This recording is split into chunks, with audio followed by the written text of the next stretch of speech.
Francesca never looked for a job. Listen why. She has an advanced degree in international law and is a qualified lawyer. She was and is in legal, a procurement officer in international organizations such as the UN, the EU, the EBRD, and others in different countries and multicultural contexts like Albania, Kosovo, Haiti, Poland, Lebanon, and London. Her experience includes public procurement law reform, legislation drafting, delivery of training, ethics, and compliance advisory activities. What she says about herself is, I'm a person of integrity and I never looked for a job, but only for the chance to make the difference. I'm glad to have you here again, spending the next minutes together with Francesca.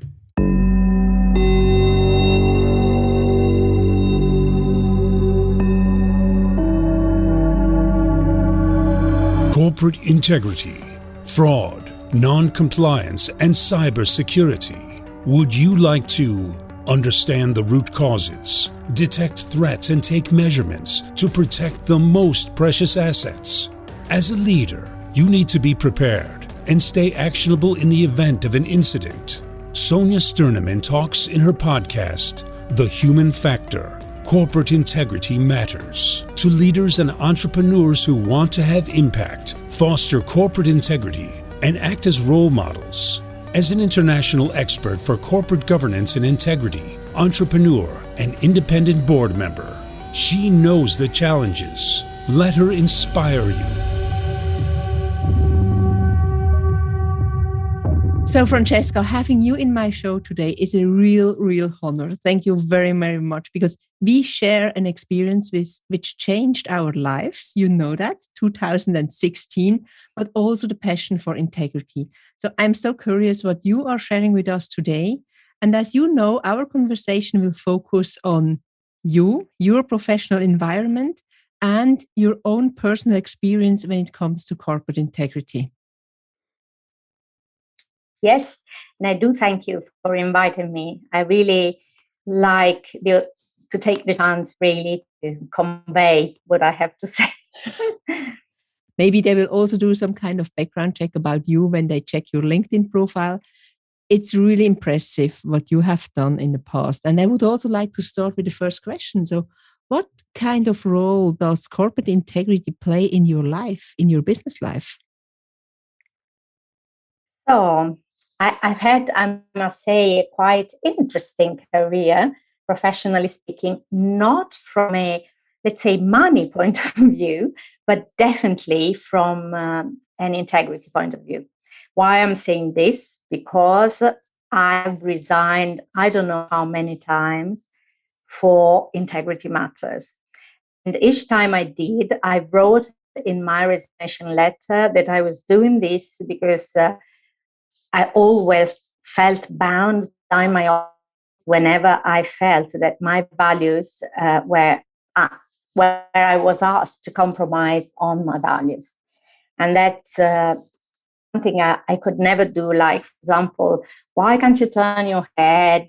Because I've been working mainly as a procurement person, either in a legal capacity or in a procurement capacity. And so, as you know, procurement is about handling money, about there is a lot of integrity coming in. And so you might become, let's say, the enemy of all those people who want to engage in fraud or corruption or whatever other issue, especially public funds. And just one question, because it's so interesting now, because if you tell us now that you always resigned and also mentioning why you do so, how was the reaction when you did that? Well, I always arrived at first, in my very early experience, I was shocked. Honestly, I was flabbergasted by the fact that I wasn't expecting it at all. I was kind of naive and thinking, oh, everybody, of course, is working for the best, results and things. Then I learned. So now I'm perfectly able to see the red flags as soon as they arrive. So last time I resigned, I just finished my probation period. I was offered a permanent contract, and I said, I know you want to confirm my contract, but I don't, because I don't feel like I could ever compromise my integrity. And the point is that I get to a point where I can't survive anymore in an organization, first, because I cannot do my job at all, because you are ostracized, there are hundreds of obstacles, etc. And on the other side, because people really start retaliating, and so really start harassing, bullying, even blackmailing. For example, whenever I had a temporary contract which had to be renewed, they started, but your contract might not be renewed, or you might not have a career. And the reaction you see when I show really that I don't give a damn, that I don't care about keeping my career or my salary. And then you see in their eyes the awareness that I'm serious. And many times I reported so many times, many situations in all kind of environment. And each time I went, investigators knew that I was sincere. I mean, that I wasn't, just making up something, because I started by saying I just resigned. So they knew that it was not because, I wanted to get rid of a person or something. And I always been also a lawyer, a background. I also provided that an enormous amount of evidence, whenever I could, of course. And because people in the end are quite stupid, I think, and the problems. Do you think they are stupid, or are they naive, or are they just not aware, or are they under pressure? Because I see different kind of people and characteristics out there. A lot of them are really under pressure, and they are not used, or they don't allow themselves to speak up. Well, I always say that idiots, are everywhere, and so are corrupt people or dumb people. But the problem is not these people. The problem is all the other bystanders who never raise their voice or speak up. You're absolutely right. The major, let's say, justifications that I heard for that when I, stimulated people to react, to report and whatever, was, nothing will happen, or no, I don't want to risk my career or my position. I can't afford to lose my job. And it's only when you put them really in front of their of the things done. Like, for example, when you say, there have been times in my life where I have resigned from position really gratifying from a monetary point of view. I didn't want to pay the bills, but if I went back in time, I would do exactly the same, because there is no price for your conscience. And absolutely. Absolutely. So I did that. Yeah. And also, for example, I do think that setting the example, becoming a role model, it's very important. Walking the talk, as you say, or setting the tone. I mean, you can't simply talk about something. No. You have to act whenever the time comes. And so I know many people that have changed their minds after I spoke to them.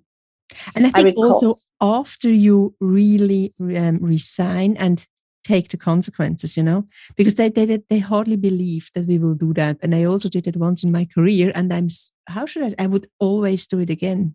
It was hard. It was a hard decision, because you always think, maybe I'm not right as long as you don't have enough evidence. But at the moment when you have that evidence, you exactly know you have to leave. Otherwise, your own integrity is at risk. And that's something I would never risk for myself. Exactly.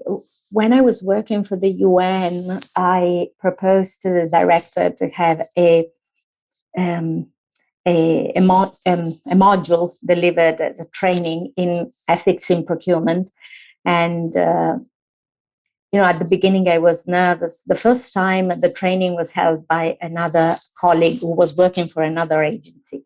But then I was very keen on producing also a brochure, kind of leaflet and training. The training lasted just one day, but it was very, very efficient, I think, because at the end, there were all sorts of people, and I knew all of them because sooner or later they all came to purchase something.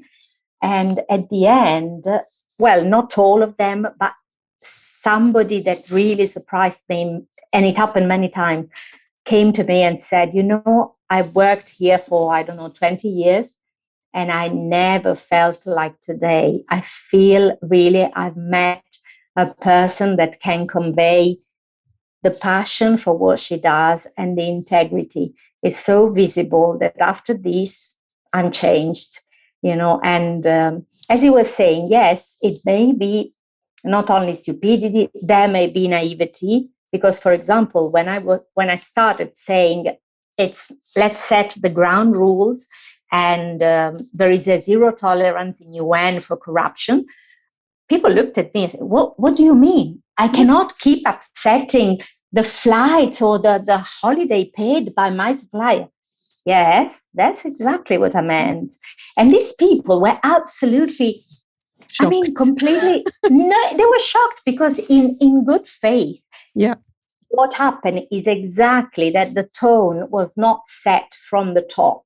And probably they had witnessed their bosses doing this all the time. And for them, it was normal. Yes, and it starts with role modeling, and if they haven't seen it differently, why should they behave in another way? And that's always what I said, they don't learn from a code of conduct just because it is written. Nobody cares about the written code of conduct. We care about the one which is really implemented and lived by and role modeled. And what I see when I talk to organizations, also large corporate organizations and their people, hardly anybody knows what's written in the code of conduct.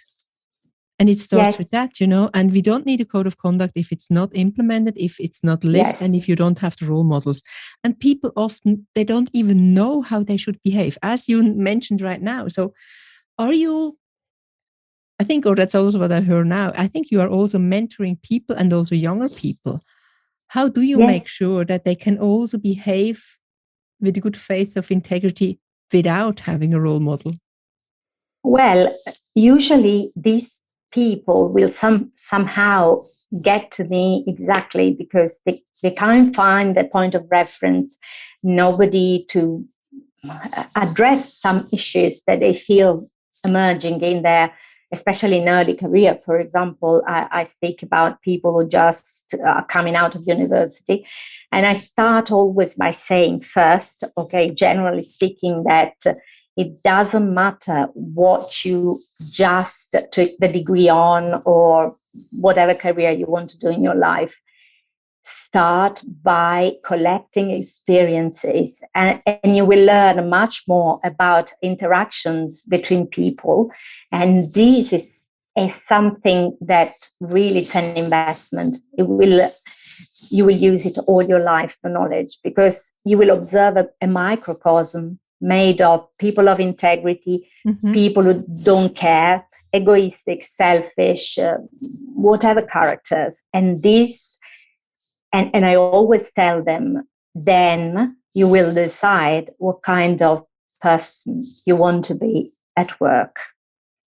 And I don't try to tell people you have to do this way and that's it. Nope.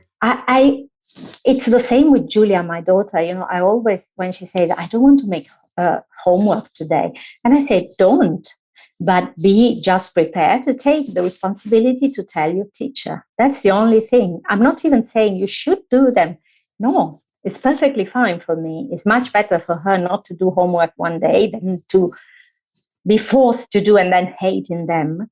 But you have to be ready to justify yourself. That's it. Absolutely. And I think if people have the awareness what the consequences are of their behavior, then it's okay, And a lot of people don't even have that awareness right now. Yeah. In fact, in my current position, I'm working for the Cherenkov Telescope Array Observatory. And it's an organization mainly with scientists and astrophysics and very technical people, genius, But when it comes to simple concepts, I can feel that most of them have never heard about, ethics, how to behave, work etiquette, not because they're bad people at all. No. It's simply that they never had the chance. So, for example, I suggested why we have a code of conduct, but it was done early when the organization was founded. And I said, maybe it's time to rethink about it, because I would like the code of conduct to be a product of the whole organization, not written just by a bunch of people forming a task force or whatever. Yeah. Of course, somebody starts drafting something, but then I want really the text to be shared with every unit and everybody in the organization, so that they can comment. For example, I don't understand at all. What's this? Exactly. And, also having the examples, because that's what I see. Exactly. They don't even know what these words mean. Really. Exactly. They are able For example, during the ethics in procurement, I was making a kind of quiz, really case studies, simple, like, okay, you have to purchase something, and a supplier says that he will be more than welcome to discuss the detail of a call you're going to make, because he heard that maybe your company is going to buy that sort of product, and he will invite you in his villa in the Caribbean, to discuss it. And how do you think this situation might be seen? Mm-hmm. Is it appropriate or not? And that's exactly, okay, this is excessive, of course, but there are micro situations that they might not be aware of. For example, going to lunch alone with the supplier, simple like that. It may transmit the appearance of collusion, for example. Mm-hmm. So I always say, don't do it. Don't let people lose trust in what you do.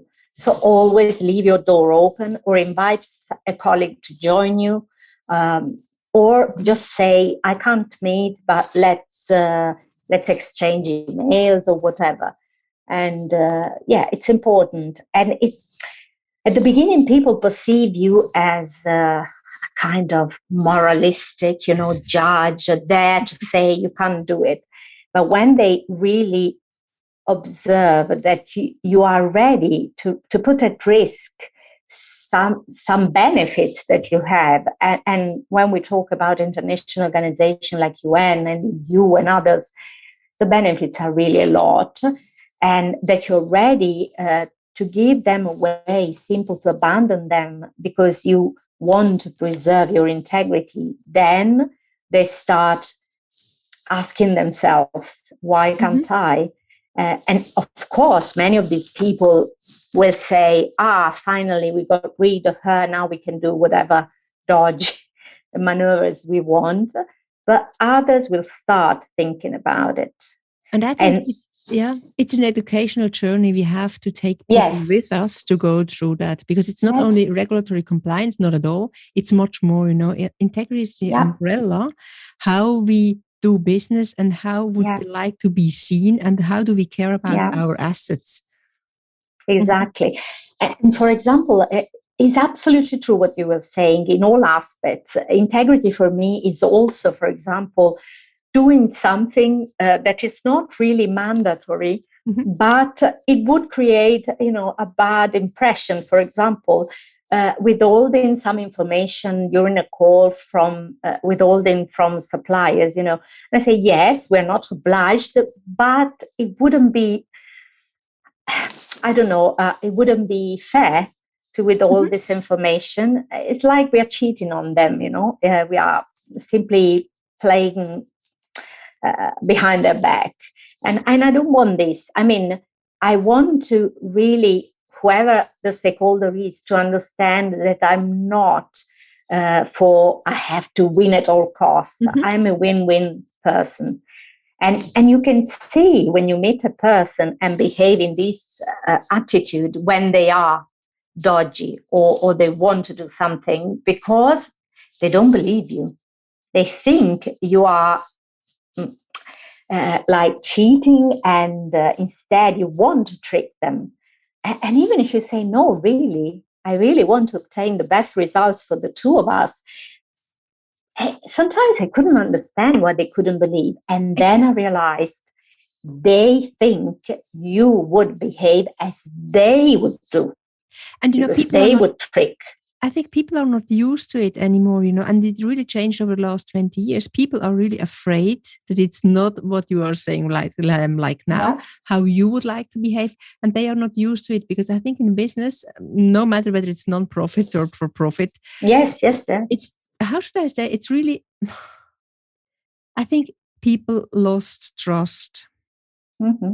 In each other, in the organization, in the entire society. And that's also what happened over the last 2 years. So that's what I see. Yes. They are so unsure what's going on. It's unpredictable right now for everybody, and people can't trust anymore. And one of the needs we have as humans, we would like to trust. We love to trust, because that's how we are nurtured at the end, Exactly. And we need it. Yeah. I mean, you would be surprised, but maybe it's also your experience, how many people, especially young colleagues, joining an organization, how much they would like to bump on a person that can lead the way somehow, that can. I always say, I don't want to impose things. I only want to present, of course, in my specific job, which is procurement, what are the consequences? And then, of course, I always highlight the fact that by signing the contract as a legal procurement figure, I'm bound to guarantee the compliance with the principles of procurement, with the rules of procurement, with the overall rules or policies of the organization I'm part of. So apart from this, I always say, you choose how you want to behave. Just be alerted that if you get caught, the consequences might be this. And, it's not only how to choose how we behave. It's also we can always choose in which environment we behave like that. And that's so important, You are also sometimes, poisoned by the environment you are in. Oof. Environment or industry, you can name it. But I have so many examples. You can't imagine. Even in my current job, whenever an issue comes out, I said, okay, if you want an example, I have it, of whatever, because I've lived all of them. And for example, talking about integrity and organization, once I resigned because my supervisor, to whom I had expressed my concerns about the fact that they were awarding a very big contract to a company that didn't have cash flow at all. Okay. And I said, sorry. And I said, sorry, but we can't possibly give 2.5 million euros to a company that could go bankrupt in the night, and they are not even able to provide a guarantee. What? Then we say, okay, fine, and that's all. My supervisor didn't speak to me anymore. Francesca, but I think it's not about integrity. This is really about stupidity, isn't it? Because and not being aware or not having an awareness or understanding of how also financials work. No, but I will tell you something that's, I ended up in some environments being the only one behaving this way, or thinking that this was the right path. And all the rest of the working environment was really treating me as if I was the one failing to do something that ought to be done. And how long did you survive? How long did you survive? No.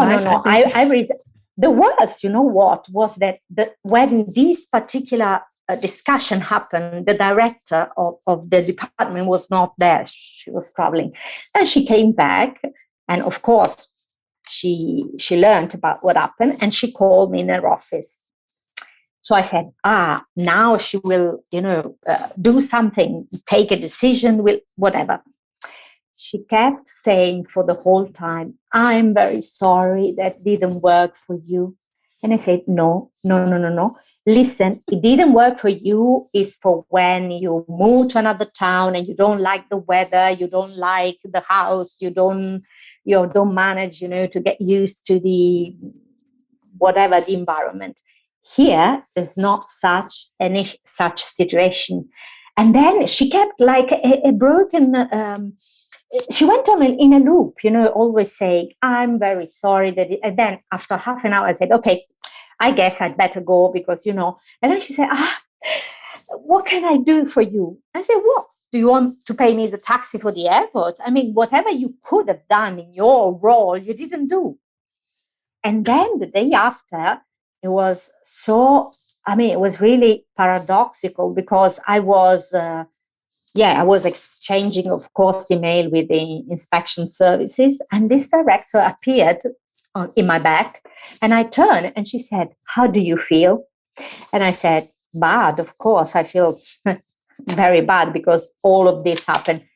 And she said, no, you have to raise your head up because you had the courage to decide according to your values. And that's when you really think you're going insane. And in fact, I wrote to the inspection and said, am I missing something, like she's a spy that in reality works for you? And I said, do you understand that this all something will hit you directly on your head because you are the director? Some people seem to think, no, he signed, so I don't have any. I think, yeah, as you said before, they are sometimes standing under such a pressure that they just think they can't do anything, or they don't want to believe that it could happen, or they just don't care. It's also possible, Another something that comes out very often, an expression is, we've always done this way. Yeah, which, as you know, is the most. In fact, in some positions, there is no excuse that can be solid enough. Naivete can go with young colleagues, with trainees, with people starting who have never heard about something, but with a director who built the career, not just jumping from university to a directorate, but who went all the way. And that's when corporate culture becomes pivotal. Yes. And the corporate, absolutely. The more you spread awareness, the more you, train people to be people of integrity, and the less risk you face. But for that, you really need a culture of corporate integrity, and that's what I think it's missing in a lot of organizations. So, Francesca, you are such a great role model. I just have one last question, and I think we are going to have another episode together with you because you have so much experience and things to share. I think also our listeners would be happy to hear more about the experiences and the dilemma situations you had in the past. But there's one question. You mentioned your daughter, Julia. What is the wish you have for you and for your daughter when it comes to integrity on that planet? Well, actually, one thing is very important for me vis-a-vis my daughter, and it is that I always have to feel that I can exactly go head right, head up, And I never would want her to be embarrassed, by a mother that doesn't behave in this way. And the second is that she learns, what I would like is that she learns that she won't find integrity everywhere, that people will lie to her, that people will cheat, will trick, whatever. But nevertheless, this is not enough to lose your hope that there are other very good people in the world. That's really nice. So thank you very much for sharing. And I don't want to add anything on that. I just would like to ask if there are any listeners who would like to be connected to you. Would you like to accept some LinkedIn invitations, for example? Absolutely. Or not? Good. Absolutely. Yes. I mean, sometimes, I receive mails from people who are friends of friends of friends, and they are desperate about their son or is a bit confused about the future, and I'm so happy because I think these people are trusting me blindly. I might not be what they heard about. So, I'm very happy. But our listeners also had a chance to get you know a little bit over the last half an hour. So thank you very, very much, Francesca. It was so nice to have you here. And I wish you all the best for you and your family and your future jobs, positions, and impact you are going to have in that world. Thank you so much, Sonja. It was a really great pleasure being with you tonight. This was the new episode of The Human Factor Corporate Integrity Matters, following the motto Corporate Integrity Secures and Empowers Individuals and Organizations. Thank you for listening. My name is Sonja Stirnimann and I'm your host. Stay curious, actionable and a role model. Take care and goodbye. Would you like to learn more, meet peers and getting qualified? So visit the website Corporate Integrity Concepts or Corporate Integrity Academy. Or do you think this podcast could be interesting for someone you know? Sharing is caring, and we are always happy to welcome your peers to our community. And if you like this episode, subscribe and don't miss any of the future ones. The show notes are, of course, enriched with relevant information, and your connection via any of the social media channels is highly appreciated and will be answered. Promised. And please do not forget, topics of your interest or interview partners are highly welcome. Just send me a note on any of the channels you know.